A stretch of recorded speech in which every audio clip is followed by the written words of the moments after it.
I led the show today with the comment, you cannot think about politics right now.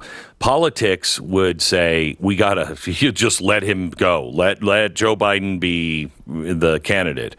But it's wrong for the country and dangerous. Our enemies watched his performance last night, and we are very vulnerable. Just remember, constitutionally, only the Secretary of Defense, the guy who brought us, all of our wonderful exits from Afghanistan and all of the great things our military's been doing lately, only he can advise the president if the football is needed. Only he. And read Annie Jacobson's book, Nuclear War. There's no way this guy could handle it. There's no way. And we are insanely close to somebody doing something stupid. We cannot have him as president. Now, Chip Roy, I was glad to see this morning. He's already on it, and he is. Are you putting a bill through, or are you just trying to gather people to encourage the 25th Amendment? Good morning, Glenn. Yeah, first of all, let me just co-sponsor everything you just said. We all have our political biases. I'm a strong supporter of President Trump. I thought he did great last night in terms of laying out his views on the border and all these issues. Obviously, those of us who follow politics have known that President Biden has been diminishing, that he has been demonstrating his clear incapacity and inability to carry out the powers and duties of the office. I think last night it was on full display in a way that was much more apparent. And to your point, it was a clear demonstration to our enemies. And the result of which is a weakened and endangered American people, not just the nuclear football, not just the codes, not just the decision making about those really perilous issues, but just things like handling the border and the extent to which people are coming in and killing Americans, and the extent to which we're not pushing on Putin the right way. We're getting into the risk of World War III in Ukraine, the extent to which we're siding with the Palestinians over Israel. All of these things are a direct consequence of his complete diminished capacity, which, again, was on full display last night. So I am filing either today or early next week a very simple resolution that lays out those observations and then simply says that we're calling on the Vice President of the United States to exercise her authority under Section 4 of the 25th Amendment of the Constitution to, find that the president can no longer carry out the duties of the office. And we believe that, she should convene the cabinet to do that. We believe that that's important. And this is a non-political statement. I happen to believe that it is beneficial for us politically to be strong on standing up for the Constitution and defending the country and calling it like we see it. Yes. And I think if the Democrats are going to go try to pull him down, they're going to do that anyway. We should not view it through those lenses. That is blindness. I think it is. We have 7 months at least under this guy, and a potential of longer if you let him run for re-election and he happens to win. We can't allow that. So I think President Trump is perfectly capable of defeating him or Kamala Harris or anyone else they want to throw up. And I think we should right now focus on the fact he is unable to faithfully discharge the duties that he has been empowered to do as commander-in-chief. I think the political operatives on the left are so cynical and callous and, power hungry that they won't understand that a lot of Americans on both sides of the aisle watched that last night and were frightened by what they saw, but also sad. This was extraordinary to watch the President of the United States. And I watched it last night, and I'm like, if he's declined this much since the State of the Union, what is he going to be like in November or January? He's not going to be all there. And what does that mean for us? And look, I don't want, for me personally, if I wanted to look at all of this politically, I would say let him run, because Donald Trump, it will be such a massive victory for Donald Trump because nobody could vote for him. And I think Kamala Harris, is not a rocket scientist, and I disagree with her on almost everything. And I don't want her to be president either. But what I do know, it's bad for America if he continues another day. It is bad for my children's safety and your children's safety. But, everybody in the White House knew it. His cabinet, they know about it. And only Kamala Harris, who is unpopular in the White House, can instigate that. And she has to then go to the cabinet, and you have to, a majority of the cabinet has to say, yes, we agree with you. Correct. They're running the show.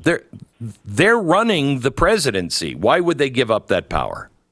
Well, that's a very good point, which is to some degree the impetus behind my desire to put forward a resolution. Now, look, there are questions about whether it's, can be what we call privileged, whether I can even get a vote on it.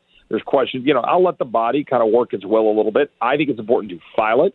I think it's important for at least one member of Congress, maybe others, to make the statement that we believe that the president is unfit to carry out the duties as commander-in-chief, and to put pressure on them. And look, if they're going to be political, and if they're going to rally around and say, hey, man, we're the cabinet secretaries, we've got all the power now, we're calling the shots, the White House, politicals are all calling the shots, and Biden's just going along for it. If they're going to be that cynical, then that'll play out politically. And I've done what I think I should do as a man and as an American and as a member of Congress and who has an oath under the Constitution. If not, then fine. If they go carry it out and they go proceed under the 25th, it's not like I'm going to be doing jumping jacks and jumping down excited about Kamala Harris being the one making these decisions. Good grief. She's got massive deficiencies in terms of her capabilities and obviously her ideology. But there's a clear distinction, right? And the president is not even the president that he was when he was elected.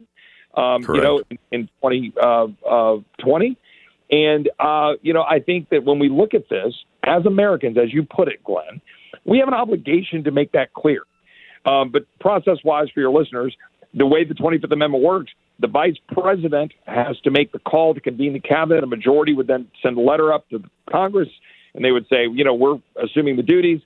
The president can then respond and say, no, you're not. I'm actually, competent, and they, basically challenge it. Then the cabinet can come back and say, nope, you're not. And then the Congress votes. That's basically the way that works. Congress can actually pass a law that would create a different body to do that. We've never done that.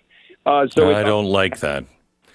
I like the way the 25th Amendment was written, but that assumes that you have Americans all that love country more than self in that cabinet. And it has to come from the cabinet and the vice president. That way, otherwise, you'll get, the Republicans saying, well, it's another form of impeachment. Let's get him on this. Or you'll have the Democrats doing that. Somebody will abuse this. You didn't expect that the cabinet would be full of people that were just so power hungry and really didn't respect the office of the president and real, true, as they say, democracy or the republic. You never expected that there would be a group of people that would do that, but that's what they're doing right now if they don't stand up. Is there any Democrat that would join you on this? Because last night I heard, even Joe Scarborough said today he's got to step down. It is very clear and widespread. When you have lost the New York Times, when you have lost Joe Scarborough, when you have lost Democratic pundits on CNN, when you're watching them basically, they actually went beyond crying and depression.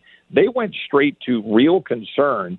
And what I believe actually is opportunity. I believe that Democrats have now known this for a long time. They've been guilty of trying to hide it from the American people. They've been using him as a puppet, as a Manchurian candidate to drive their radical agenda.